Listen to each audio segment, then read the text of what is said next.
dengan Teacher Mita dalam video pembelajaran tematik kelas 4. Apa kabarnya hari ini, anak-anak teacher sekalian? Teacher berharap anak-anak teacher dalam keadaan sehat, semangat, dan tetap ceria. Hari ini kita akan mempelajari pembelajaran 6, subtema 2, pekerjaan di sekitarku, tema 4, berbagai pekerjaan. Sebelum teacher menyampaikan materi pembelajaran hari ini, terlebih dahulu teacher akan menyampaikan apa yang menjadi tujuan pembelajaran kita. Yang menjadi tujuan pembelajaran kita adalah yang pertama, dengan membaca teks tentang taman bermain yang hilang, siswa mampu menilai unsur cerita atau pesan moral berdasarkan pendapat pribadi dengan tepat.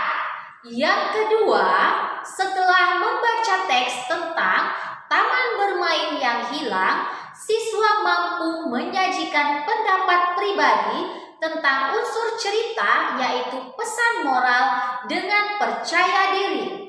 Yang ketiga, dengan membaca teks tentang taman bermain yang hilang, siswa mampu membedakan antara sikap baik dan tidak baik terkait nilai-nilai yang terkandung pada sila Pancasila dengan benar. Dan yang keempat, setelah membaca teks tentang taman bermain yang hilang, siswa mampu menyajikan hasil analisis tentang sikap yang baik dan sikap yang tidak baik terkait dengan nilai-nilai yang terkandung pada Pancasila secara terperinci. Untuk mencapai tujuan pembelajaran yang sudah teacher sebutkan tadi, maka kita akan mempelajari cara menemukan pesan moral dalam teks. Untuk menemukan pesan moral dalam sebuah cerita, kamu harus membacanya berulang-ulang.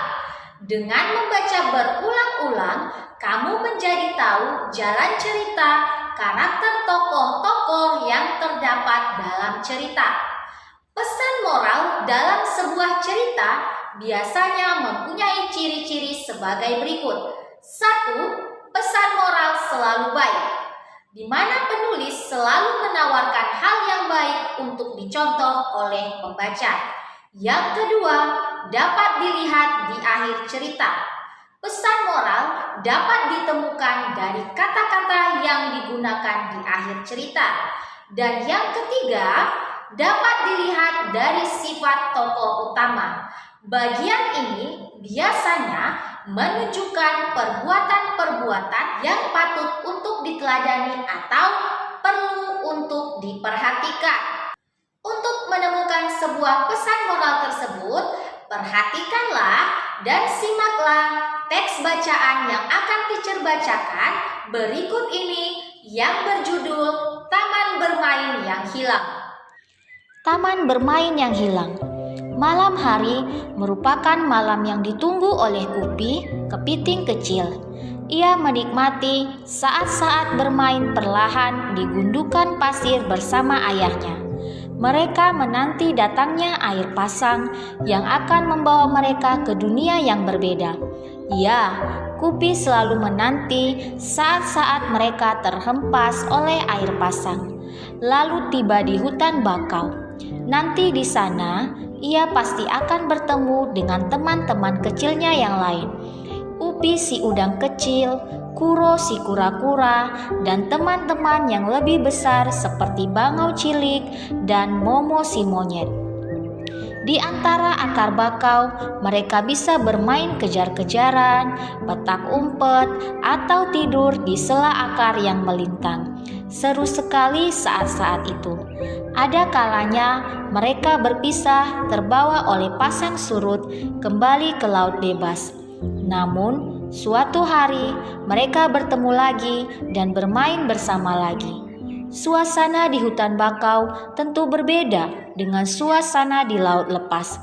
Airnya pun berbeda tidak asin seperti air laut, tetapi juga tidak tawar. Kupi tidak tahu apa namanya. Berbeda, tetapi Kupi dan teman-teman tetap bisa bermain dengan nyaman. Malam itu, di pesisir pantai, Kupi bertanya pada ayahnya, "Ayah, mengapa kita tidak lagi pernah bisa bertemu dengan bangau putih teman ayah? Aku juga sudah rindu bertemu dengan sahabat-sahabat kecilku. Aku sudah lama sekali tidak bertemu dengan Upi, Kuro, bangau cilik, dan Momo. Mengapa sekarang susah sekali kita bertemu dengan mereka ya?"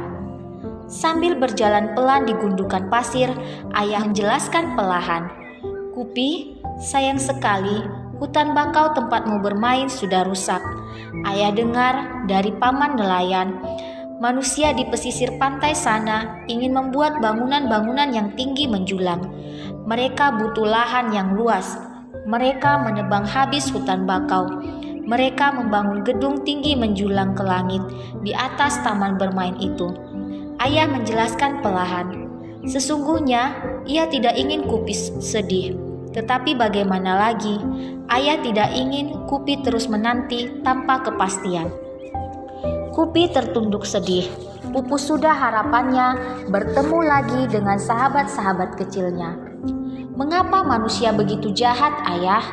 Mengapa manusia tidak memikirkan kita, makhluk kecil di pesisir pantai? Mengapa manusia hanya memikirkan dirinya sendiri?" Kupi meratap pelan, namun penuh amarah. Ayah ingin menenangkan hati Kupi. Ia menambahkan, "Sebenarnya, ketika hutan bakau tempat bermainmu ditebang, manusia pun menerima akibat buruknya, Kupi. Air laut akan semakin mudah mencapai daratan. Tidak ada lagi pohon bakau yang menahan. Lama-kelamaan, air tanah di sekitar pantai akan menjadi asin. Manusia kan tidak bisa minum air asin, Kupi." Ayah berusaha menjelaskan panjang lebar. Ayah kemudian menambahkan, "Dengan rusaknya pantai akibat penebangan bakau, kegiatan manusia pun menjadi terganggu. Sekarang, wisatawan yang berkunjung ke pantai ini semakin berkurang. Para pedagang yang dulu berjualan di sekitar sini tidak ada lagi.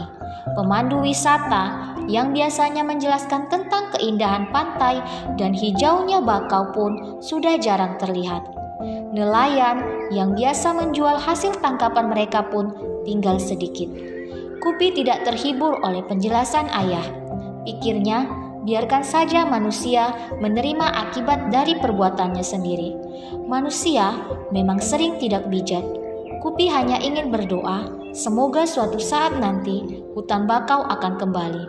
Semoga suatu saat nanti ada lagi taman tempat bermain. Semoga suatu saat nanti ia masih bisa bertemu dengan sahabat-sahabat kecilnya. Kupi hanya bisa berdoa, semoga kelak manusia bertindak lebih bijaksana. Semoga. Dari teks yang sudah teacher bacakan tadi, yang menjadi pesan moral dari cerita Taman Bermain yang Hilang adalah yang pertama, manusia harus menjaga kelestarian hutan bakau. Bukti dari teks dapat dilihat pada paragraf yang ke-6, di mana kalimatnya, ayah ingin menenangkan hati Kupi. Ia menambahkan, sebenarnya ketika hutan bakau tempatmu bermain ditebang, manusia pun menerima akibat buruknya. Air laut akan semakin mudah mencapai daratan. Tidak ada lagi pohon bakau yang menahan. Lama-kelamaan, air tanah di sekitar pantai akan menjadi air asin. Manusia kan tidak bisa minum air asin, Kupi. Ayah berusaha menjelaskan panjang lebar. Pesan moral yang kedua adalah kerusakan hutan bakau mempengaruhi kehidupan manusia. Bukti dari teks dapat dilihat pada paragraf yang ke-7. Kalimatnya, ayah kemudian menambahkan, dengan rusaknya pantai akibat penebangan bakau, kegiatan manusia pun terganggu. Sekarang, wisatawan yang berkunjung ke pantai ini semakin berkurang. Para pedagang yang dulu berjualan di sekitar sini tidak ada lagi. Pemandu wisata yang biasanya menjelaskan tentang keindahan pantai dan hijaunya hutan bakau pun sudah jarang terlihat. Nelayan yang biasa menjual hasil tangkapan mereka pun tinggal sedikit. Pesan moral yang ketiga, manusia harus bersikap bijaksana dalam mengambil keputusan yang berhubungan dengan alam. Bukti dari teks dapat dilihat pada paragraf yang ke-8. Kalimatnya adalah, Kupi tidak terhibur oleh penjelasan ayahnya. Pikirnya, biarkan saja manusia menerima akibat dari perbuatannya sendiri. Manusia memang sering tidak bijak. Itulah pesan moral yang ada pada bacaan Taman Bermain yang Hilang. Untuk lebih memahami tentang pesan moral yang menjadi tugas Ananda adalah perhatikan teks yang akan teacher bacakan berikut ini. Di hutan Negro Aceh Darussalam yang luas dan subur, hiduplah burung-burung parkit. Burung parkit terkenal dengan suaranya yang riang dan merdu. Setiap hari mereka hidup damai bersahut-sahutan. Suatu ketika, burung-burung itu tertangkap perekat seorang pemburu. Dengan ketakutan, burung-burung itu berusaha melepaskan diri. Hanya Raja Parkit yang terlihat lebih tenang. Saudara-saudaraku, tenanglah, aku punya ide. Kalau nanti si pemburu datang, kita harus berpura-pura mati. Pada saat si pemburu menemukan kita mati, ia akan membuang kita. Tunggu sampai hitunganku ke 100, lalu kita terbang bersama-sama. Rakyatnya setuju dengan usul sang Raja Parkit. Esoknya, sang pemburu muncul. Saat melepaskan perekat dari tubuh burung-burung itu, ia kecewa karena tangkapannya mati semua. Tiba-tiba, bruk, si pemburu tersandung kayu, lalu jatuh. Burung-burung parkit yang sudah ada di tanah terkejut. Mereka bertebangan tanpa menunggu hitungan sang raja. Raja Parkit itu tertangkap. "Tolong, jangan bunuh aku," pinta Raja Parkit kepada si pemburu. "Sebagai imbalannya, aku akan menghiburmu dengan suaraku setiap hari." Sang pemburu setuju dan membawa Raja Parkit pulang. Salah satu kaki burung itu diikat di tiang yang cukup tinggi. Setiap hari, Raja Parkit bernyanyi dengan merdu. Semua orang yang mendengar juga memuji kemerduan suara burung parkit milik si pemburu. Kemerduan suara Raja Parkit terdengar sampai ke telinga Raja Aceh. Paduka Raja memerintahkan para pengawal menukar burung itu dengan harga benda yang melimpah untuk si pemburu. Setelah burung parkit tiba di istana, ia ditempatkan di sebuah sangkar emas nan indah. Burung parkit diberi makanan yang enak-enak setiap hari. Namun, sangkar emas dan makanan yang enak-enak dan berlimpah tidak membuat Raja Parkit bahagia. Ia sangat rindu hutan rimba tempat asalnya. Pada suatu hari, Raja Parkit berpura-pura mati. Melihat burung kesayangannya mati, Paduka Raja bersedih. Ia langsung memerintahkan petugas istana mengadakan upacara penguburan kebesaran. Ketika upacara penguburan dipersiapkan, Raja Parkit diletakkan di luar sangkar. Tiba-tiba saja, burung parkit yang cerdik itu terbang tinggi. Ia mengepakkan sayapnya ke dalam hutan belantara Aceh. Di sana, rakyatnya menyambut dengan penuh sukacita. Dari cerita yang sudah teacher bacakan tadi, tugas anak-anak teacher adalah carilah pesan moral dari cerita tersebut. Demikianlah pembelajaran kita hari ini. Teacher berharap anak-anak teacher dapat mengerti dan memahami materi pembelajaran hari ini. Tetap selalu semangat untuk belajar dari rumah dan selalu semangat untuk berlatih dari rumah. Nantikan video pembelajaran dari teacher, video-video selanjutnya. Goodbye kids. Namo Buddhaya.